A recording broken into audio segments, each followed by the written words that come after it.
The United States is saying goodbye to Lindsey Graham. The South Carolina senator was one of the most influential U.S. lawmakers in recent years and one of President Trump's closest allies. He was remembered at a funeral service held at the Washington National Cathedral. Congressional colleagues and world leaders alike were in attendance, including Prime Minister Benjamin Netanyahu and Ukraine's President Volodymyr Zelensky. Lindsey Graham was one of their fiercest champions on Capitol Hill in recent years. And now that he's gone, we want to know what that means for both countries and the conflicts that they're confronted with.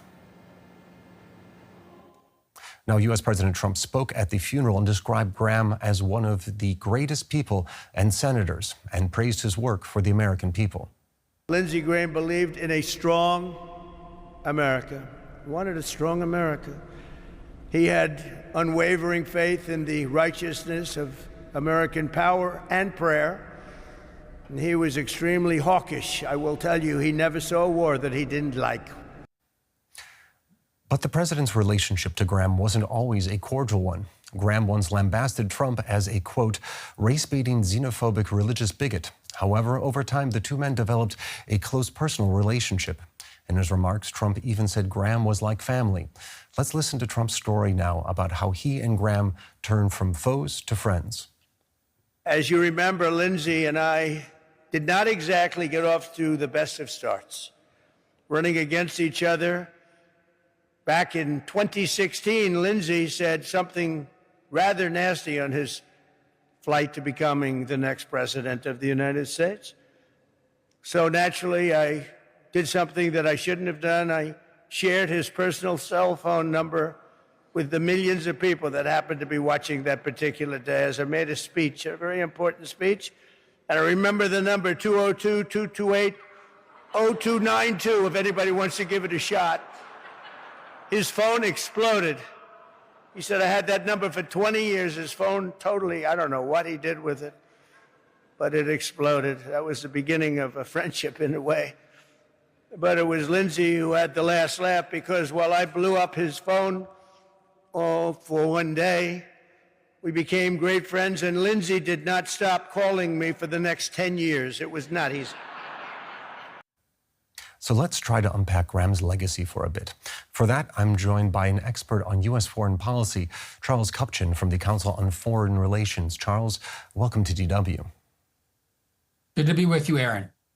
So Lindsey Graham went from an opponent of Trump to one of his closest allies. Can you explain that? Is this just political pragmatism, or did he have an honest change of heart?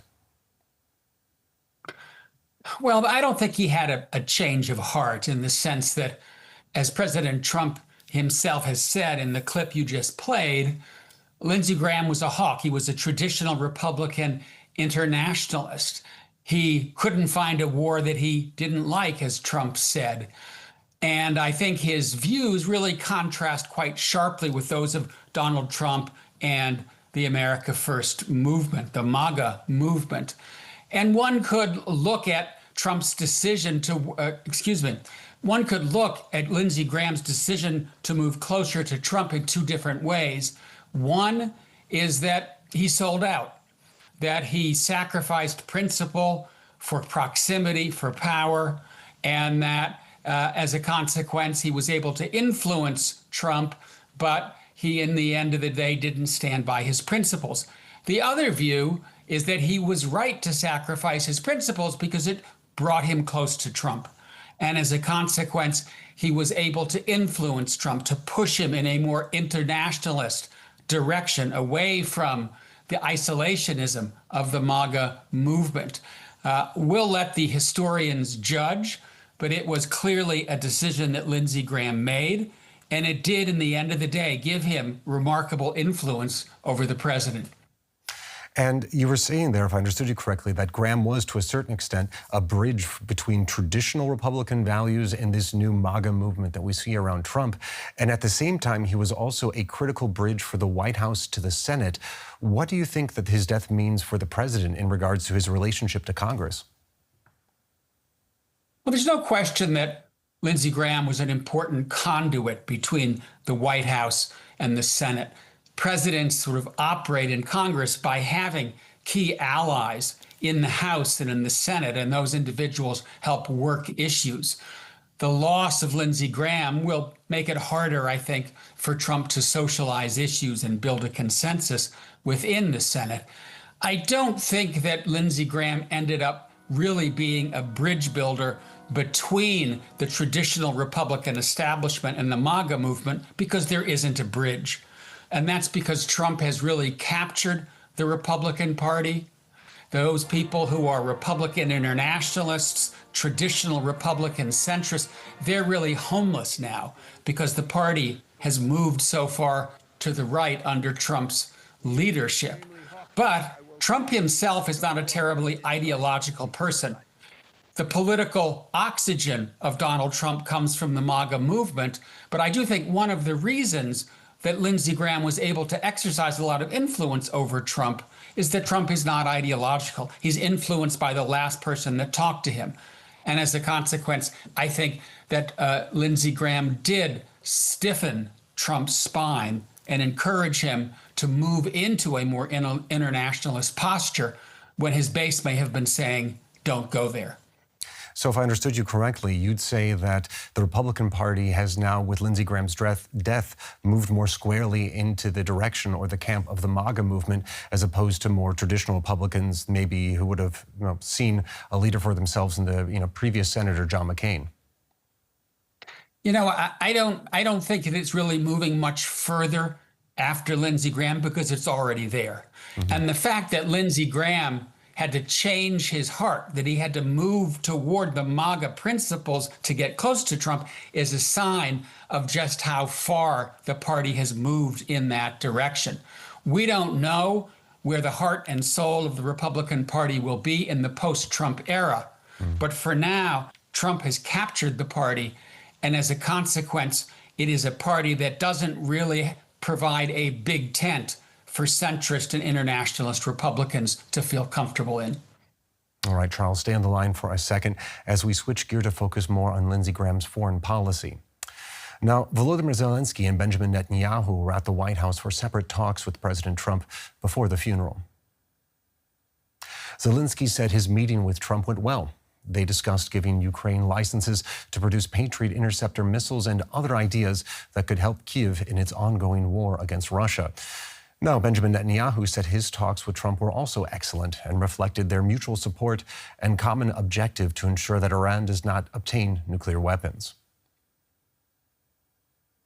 So Charles, Graham was a backer of Ukraine in its defense against Russia, and that put him at odds with some of Trump's MAGA base and his own administration. So do you see the U.S. pivoting further away from Ukraine after Graham's death? Well, I think that Graham really was a stalwart supporter of Ukraine.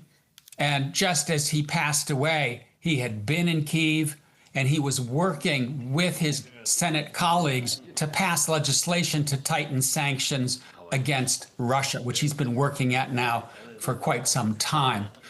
No question that Trump seems to have warmed up to Zelensky. Perhaps Graham influenced that move. But I think Trump's more open embrace of Zelensky stems from two other issues. One is that the battlefield momentum has shifted in Ukraine's direction. Russia is no longer really advancing on the battlefield. Zelensky has taken the fight to the Russians. He's hitting retailers. He's hitting oil installations. He's bringing the war home to average Russians. And I think as a consequence, Trump likes winners. He's more willing to back Zelensky. And the other move that Zelensky has made that I think was very tactful was he's helped Gulf allies defend against Iranian drones. And he even took drone strikes against ships in the Caspian that, as far as we know, were resupplying Iran.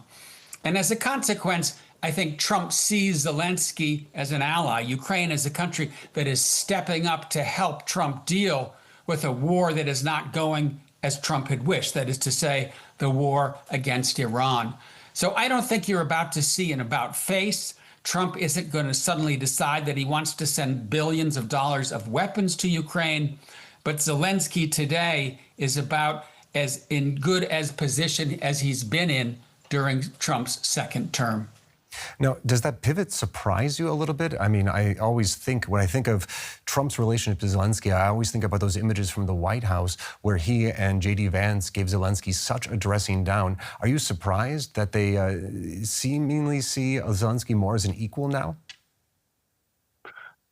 You know, you're right, Aaron, that when we think back to the beginning of the second term, when Trump threw Zelensky out of the Oval Office, blamed Zelensky for the war rather than the Russians, we're in a very different place now.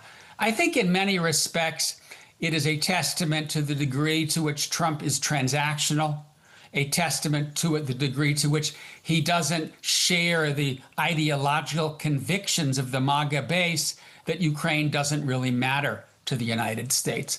And as a consequence, Zelensky is doing well. I think Trump sees an opportunity to claim his legacy as a president who helped bring the war in Ukraine to an end, because Russia may no longer be able to make advances on the battlefield. So I do think that Trump is in many respects responding to the changing landscape on the battlefield and to Zelensky's growing military successes. Okay, now let's shift focus a little bit to Israel. Graham was also enjoyed a close relationship with Israel's Benjamin Netanyahu and was a strong advocate for Israel in Washington. So where does his passing leave Israel? It seems like the relationship between Washington and Israel is changing as the American people's approach and view of Israel is shifting. Yeah, you're right, Aaron, that there is a sea change taking place in the domestic politics of support for Israel in the United States, particularly in the Democratic Party, but it's also taking place in the Republican Party. And that sort of taken for granted quality, that automatic sense that the American public and that Congress would stand by Israel, that is gradually slipping away. I don't think we're yet at a point where you're going to see a break between the United States and Israel. I do think that beneath the surface, there are tensions between Netanyahu and Trump. Netanyahu wants Trump to continue the war in Iran to further degrade its capability. Netanyahu wants to finish the job in Gaza and in Lebanon. Trump wants more quiet on those fronts. So I think behind the scenes, there were some tough conversations in the Oval Office between the two of them. We don't yet know whether Trump is going to be willing to restart the war against Iran. We're in a pause now where the diplomats are trying to work their magic. But I do think that Trump is no longer as close to Bibi Netanyahu as he used to be, and that moving forward, we will see increasing tension and increasing daylight between the Israeli and the American governments, particularly when it comes to Iran. And if we start maybe gazing in our crystal ball and looking forward, it's kind of interesting for me to look back at some of Trump's original rhetoric. He came into office the first time around basically being an isolationist. And I think many people in his MAGA party also wanted to see the U.S. out of foreign conflicts. The American people definitely, in regards to Iran, seem to be souring on international conflicts. So do you think Graham's death will open the door for some more of the more isolationist tendencies in the current administration? I would say that a major hawkish voice is no longer with us. And for those of us who are internationalists and supporters of a more robust American role in global affairs, that's a loss. Lindsey Graham's shoes will be very hard to fill. That having been said, I think when it comes to Donald Trump, even though his MAGA base may be neo-isolationist, Trump at times seems to oscillate between neo-isolationism and neo-imperialism. He, I think, probably regrets the war against Iran. I think Trump launched that war because he wanted to go down in history as the American president who had the guts to topple the Islamic Republic. It didn't work. This is a war that is very unpopular across the spectrum here in the United States. Gas prices are going back up. We're heading into the midterms with the affordability crisis that Trump said he was going to solve, only getting worse.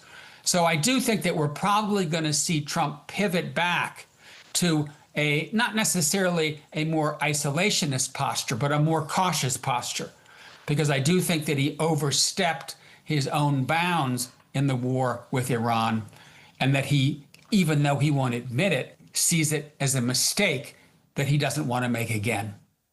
All right, I'm afraid we're going to have to leave it there. That was Charles Kupchan, a senior fellow at the Council on Foreign Relations. Thank you very much for sharing your insights with us. Pleasure to be with you, Aaron. Good night. So what are your thoughts on Lindsey Graham and his legacy? Let us know in the comments, and thanks for joining us.